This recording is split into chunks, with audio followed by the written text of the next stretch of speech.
Assalomu alaykum. TikTokdagi meni yaqin do'stlarim, charchamayapsizlarmi? Qarang endi, hali ayrim bo'layotgan voqealarga odam ta'sirlanadi ekanda. Oshna-og'aynim ko'p ekan, xona qarindoshim ko'p ekan.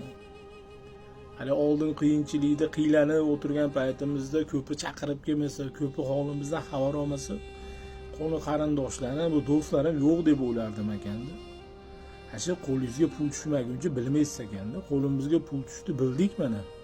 Oshna-og'aynimiz ham ko'p ekan, xona qarindoshlarimiz ham ko'p ekan. Qo'lingizda pul yo'qsa hamma narsadan bexabar ekansiz. Endi ko'pchilik xabar olmaganda endi shu yo'qchilik paytida shunga endi biz o'zimiz yetibman deb o'ylardim ekanda. Hech kim yo'q deb o'ylardim ekan. Bor ekan, mana do'stlarimiz bor ekan. Xona qarindoshlarimiz bor ekan. Endi qo'limizga pul tushmaguncha bilmadik, ayb bizda bo'ldi. Nima demoqchiman-da, haligi biragi narsalar yomon ta'sir qilyapti-da odamga. 99% narsa, o'limdan boshqa hamma narsani hozir endi pul hal qiladigan bo'lib ketdi. Shunaqa zamonlar bo'lib ketibdi endi.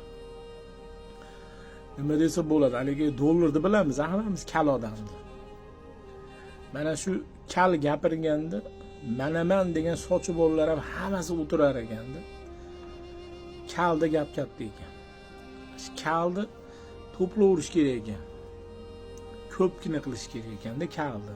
Shu kalingiz bo'lsa, oshna-og'ayningiz ham bor ekan, do'stingiz ham bor ekan, qonun qarindoshingiz ham bor ekan.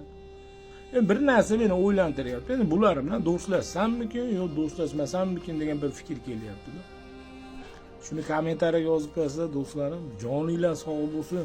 Pul topish harakatini qilaveramiz. Hamma narsadan kechamiz ekan. Pul bo'lsa hamma yo'q bor ekan. Joninglar sog' bo'lsin.